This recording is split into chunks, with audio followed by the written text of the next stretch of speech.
open up with a statement before we take questions? Oh, so good, so good. But dude, seriously, appreciate you guys being here. It's been really cool. I don't think everybody's having media like we're having. I do appreciate all the mitigation and protocols that our people have put in place, and you guys have done a great job covering our program, covering our guys, most importantly, and it's just it means a lot. So I think this is the first time that I've been in front of the mic before, since Coach Bowden passed, and just tremendous amount of respect for him and everything that he did through his amazing career and his amazing life. Two quick stories about just what he meant to me personally. I was a young coach trying to get into the profession. I wrote letters and sent resumes to every Division I program in college football. I'm 23, 24, and I'm sending out resumes. I'm sending out cover letters. I'm sending out handwritten things.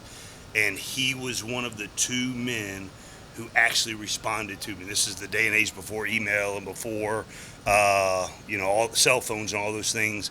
But sent a handwritten letter. Meant a lot to me because a lot of it just didn't happen except for him and one other coach, and that stuck with me, and I try to do the same. Here's the head coach of Georgia Tech. The other story that meant a lot to me, and I told this at ACC Media Days. This was about probably 12 years ago, and I was out on the recruiting trail, and I was swinging through Tallahassee. One of my buddies was on the staff, and I stopped in to see him during spring recruiting, and I'm standing out in the center lobby, and all of a sudden a door opens, and it was Coach Bowden, and he actually invites me into his office and talks to me for about 10 minutes, asked me where I was from, asked me about my family, asked him what my goals are in the profession. He didn't have to do that, but it meant a lot to me, and just all the love and respect to his family and the Florida State football family as well. Really good practice out there this morning. We scrimmaged on Saturday. A lot of live work. We were probably out there for about 2 hours, live tackling, live scrimmage, and it was really, really good. Some guys, since we're a culture built on effort, that stood out. Micaiah Scott, who was an SEC transfer back home to us, did a really good job just flying around the field at the defensive tackle position. Kenyatta Watson, was limited throughout the spring. Our athletic training staff did a great job with him, and Kenyatta did as well, getting himself ready to go. He's played himself into shape, and he did a great job flying around on the field on Saturday. Charlie Thomas has been a standout, just how he's matured within our program over the last 2.5 years. The man that he's become, just really proud of Charlie, and just not only as a football player, we all know he's a dynamic playmaker, but a consistent presence in our program, in our facility, out on the field. I thought he did a great job Saturday. I'm going to talk about Jemias Griffin as far as the production-wise and stats from Saturday, but just his effort on offense and on special teams. Just the switch is flipped for him, and he's starting to understand big picture things, and just was really proud of him. Some highlights from the scrimmage. Jeff Sims was 8 of 12 passing. I think he had 5 carries, and whenever the quarterbacks start going, I've been giving quick whistles, so he probably ran 5 times for about 50 yards. Did a really nice job. Trad Beatty threw for close to 100 with 2 touchdowns, and then Jordan Yates had a dime that he dropped to Jemias Griffin down the seam for a touchdown as well. And then you guys were out there this morning. Were you guys down there in 7-on-7 too? The quarterbacks, it was impressive. Just the relationships that they have, the bonds that they have. They're all competing, but they're all really good dudes. And Jeff was on fire and delivering some really good throws, and Trad got up there and did a really nice job. And then Yatesy was making some ridiculous throws, and just all of them supporting each other, pulling for each other. It's a really good vibe in that room. Running backs wise, Jemias Griffin, he had 7 touches for about 90 yards. Dante Smith, 12 for about 50. And then the 2 freshmen, England and Dalen, they are really good football players. So they're both true freshmen, both fresh to the program, and they've made a huge impact on the entire locker room, how they play, how they work, what kind of guys that they are. Receiving wise, P.J. Harris put on a show. I think he was close to 93 catches for close to 90 and a touchdown. Malik Rutherford, Jamal Haynes, James Blackstrain are three really good additions to the receiving corps. Ryan King had a 14-yard touchdown catch. Ace we were doing a coming out period, third down, right across the middle. He gets a pick, takes it for 6, and just really proud of Ace, how he's been in this program. But the biggest news of the day, we were 6 for 6 on field goals. Brett Smeglia, 4 for 4, had a 32-yarder, a 41-yarder, a 33-yarder, and a 48-yarder to close the scrimmage. Jude Kelly, who is vastly improved. I mean, it's really impressive the way he's kicking right now. He banged a 40-yarder and a 30-yarder as well. I know you're going to ask this, so I'm just going to go ahead and you can ask some color and some details about it, but some rookies that are doing really good. Caleb Edwards was here in the spring, and again, he's put together a really good preseason camp. Playing nickel, playing safety, has done a really good job. Noah Collins, I'm sure you guys notice him every day out there at practice. He's 6'5", he's 235, physical, explosive, dynamic pass rusher. Josh Robinson has done a really nice job for us. He's up to, he's 6'5", 6'6". He's up to close to 260 right now and doing a tremendous job for us. And then Zeke Biggers, it's hard not to notice Zeke when you walk out onto the field, but just the way he's improved over the first 2 weeks of practice has been impressive. Trinelius Tatum was all over the field on Saturday. He's been that way throughout practices. Really instinctual football player, got some pop when he hit you, and just the consistency of the way he's playing was really good. I think we called throughout the whole scrimmage maybe 4 defenses the entire day, and Trinelius played at a very high level. Katavian Franks, I know he's been here a year in the program. He had another really good scrimmage on Saturday. To see him mature, to see him develop, has been really, really has been a pleasure. Offensive line wise, Weston Franklin was even getting some reps with the first team offensive line and held his own, looking really, really good. Jekiah Leftwich has developed at a very high level, and then Wing Green. I've been so impressed with him throughout the summer, toward the second half of spring ball, and then even through preseason camp, has just been a highlight of this program. How he's carrying himself, how he's preparing, how he's fighting through some things, how tough he's becoming. It's been really cool to see him really get with Ryan Johnson and Devin and those guys and really learn how to mature and develop. And then Chaden Peary has done a nice job as well. Throwing the ball, he's highly accurate, and he's got a big arm as well. And did you guys see Dr. Rice there today? That was awesome.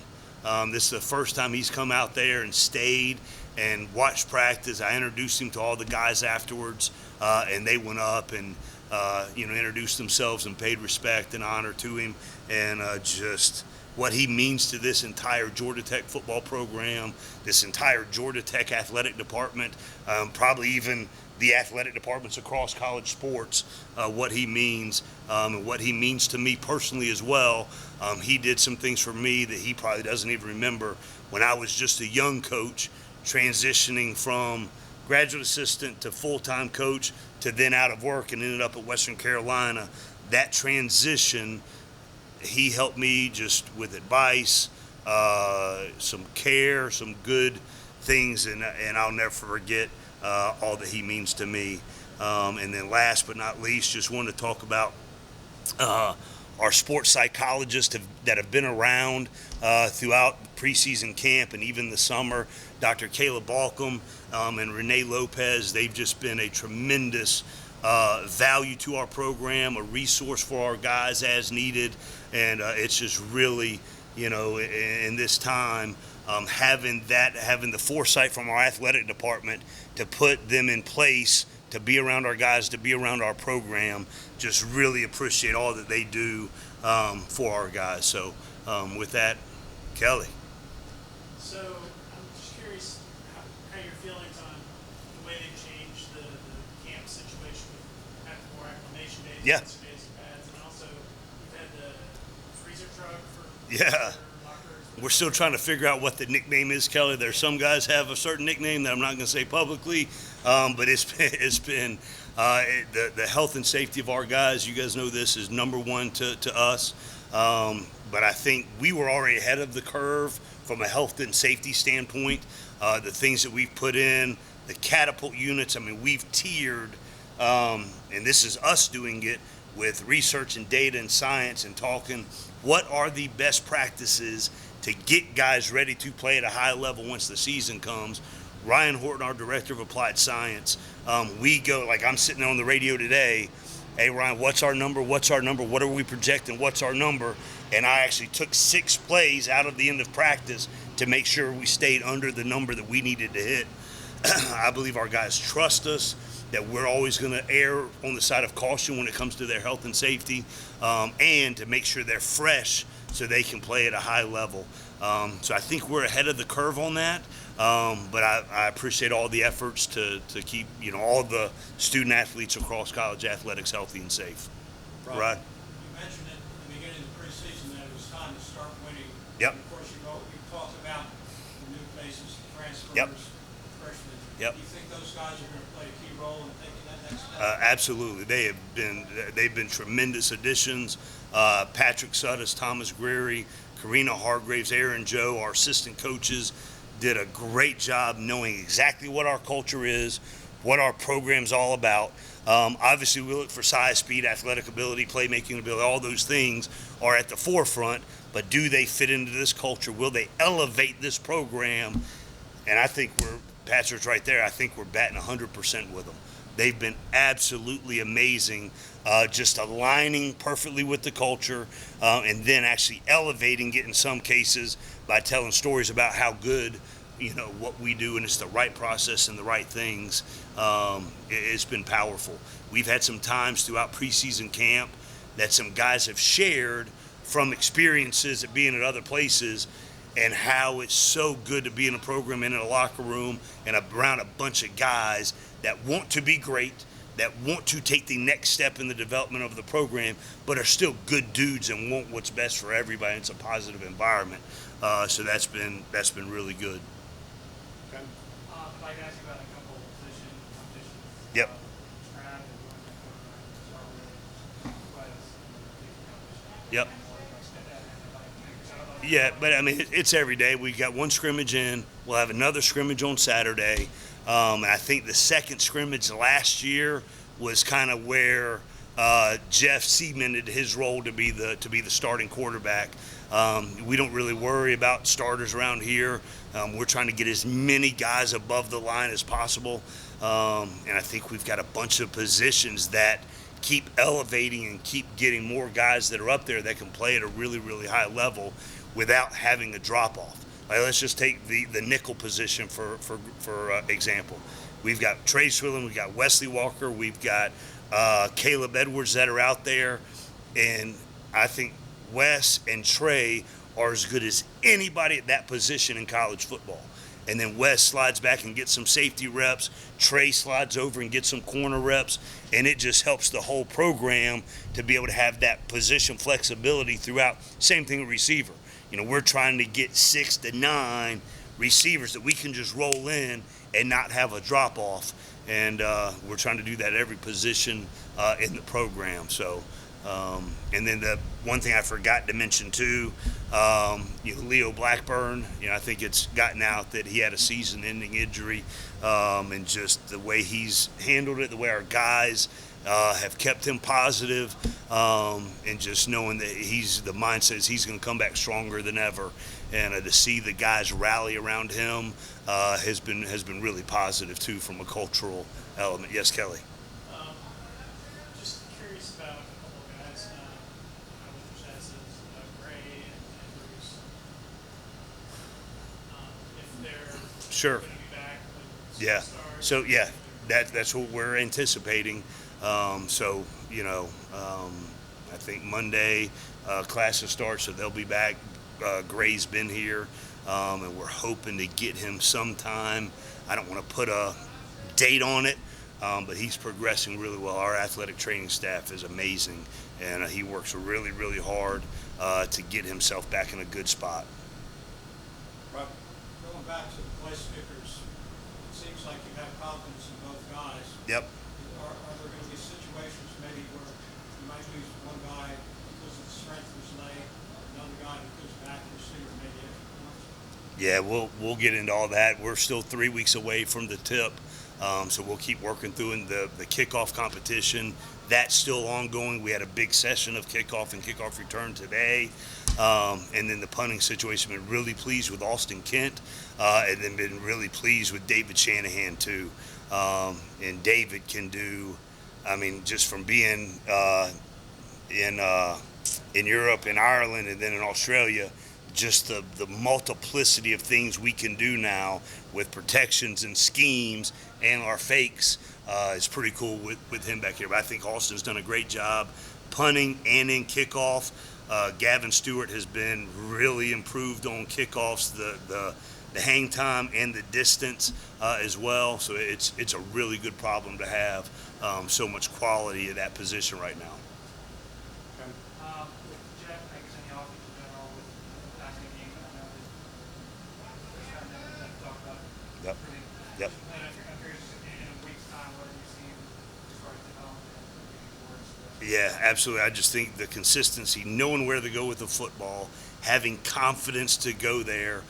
He was making some throws today based on a pre-snap read, knew exactly what the play was, knew exactly where to go with the ball, zero hesitation, delivers it, gets it in rhythm, gets it to where it needs to go. If it's covered, he knows where the second, knows where the third progression is. I don't know if that was always the case last year. It was almost last year at times. It was first progression run, and he's a great runner too, but now you can just see his development pre-snap, and our defense does a really nice job hiding things, but pre-snap getting indicators, know where to go with the football, has a complete grasp of what we're doing. Now he has a complete grasp too of what defenses are doing. He can process it. It looks like the game is slowing down for him, but he's such a threat to throw it, such a leader. He's got control of the cadence, control of the rhythm. It's just much more of a calm, mature operation than at any time that we've had. So it's really exciting. I think the relationship that Geoff and Jordan and Trad have, and how they're always looking to help each other, is really, it's uncommon. That's okay. It's really, really good. Go. It seems from watching the pass rushes is a lot of just Yeah. with the guys in there, but also with if you bring the blitzes and stuff. With Sure. Trey and the nickel and your linebackers. Yep. Is that just sort of a function of everyone, or like how is that sort of manifesting? Yeah, it's been really good, and I just think we're much improved. There's a lot of length, a lot of speed. Then on the back end, they understand our defense and our scheme inside and out, so they know if I'm running this pressure, how to complementary disguise to get the pressure home. So you see that maturity as well. Understanding protection, we do a lot of things so that both sides of the ball benefit with really understanding the protections, really understand the looks, how they're showing it, and then doing all those kind of things. But I think the development across the defensive front, Coach Knight and Coach Coleman have done a tremendous job with that group. And then the development, the length and the speed and all those things that we've talked about for 2.5 years, you see it out on the field right now. And, we just got to continue to build on it, get as many guys above the line so we can just roll and they can just play with a relentless attitude at all times. How close are you to where you want to be with the physical aspect of the line? I know that was Yeah, we're really close, really close. And I think and then from the development standpoint too, the guys that have continued to develop in this program, like a Jordan Dominic. Jordan, you could just see him, Jaquez Jackson, Charlie Thomas, guys that have played a lot of ball for us, they look different. And they prepared they prepare the right way. There's a focus and a maturity that comes with, and it brings some confidence to themselves and to their teammates that's really good to see. And we just got to continue to build on it over the next 3 weeks and then continue it through the season. We'll wrap up with Rob and Ken. Going back to the passing game, Yep. how important was it to add a guy like Ben Cochran, who, Yeah. watching him practice, there very few people are beating him. He's Right. protecting the blind side. Yep. It's going to give, I guess, Jeff more time to go through his reads and Yeah. feel comfortable. And Devin's every bit of 6'6", 6'7", at the left tackle, and just his experience playing at a high level in the SEC. Tremendous in pass protection. He always has been, but just the attitude and the mentality that he brings to our O-line, really to our entire locker room and team, has been really, really good to see. And then you can just see him fine-tuning his game with the best O-line coach in college football every single day, getting better at his craft. It's really cool. And then back to Wing Green, he's basically taken him under his arm and showed him how to do, how to work, how to prepare, how to mature, and that's been a really positive impact he's had in this program. Ken, wrap us up. Andrew was up here a couple days ago talking about how he's the idea of the defense being the dark side, which is Yep. pretty huge. Yep. Yep. But I'm curious, kind of what can that do, and how do you see that? How do you see that unit as a whole? Yeah, it's just a mentality. I mean, we've played in this scheme. We've played elite defense every single year, flying around, creating chaos and mayhem and creating turnovers. You know, we led the country 3 years ago in defensive touchdowns. We were one of the top teams in the country in takeaways and forced fumbles and all of those kind of things. But I think it's finally a more cohesive unit playing as one instead of segmented at times. You know, first year with the transition, second year through COVID, it's just been really good to be back in unit meetings, to be back in team meetings, you know, where we set the foundation, we set the mindset, we build the relationships, playing as one, all of those things. And it's been really powerful. And you can see them with that mentality when they go out there and play. And, you know, just excited to see them continue to build on that. Okay. Awesome. Appreciate Thanks, it, Coach. guys.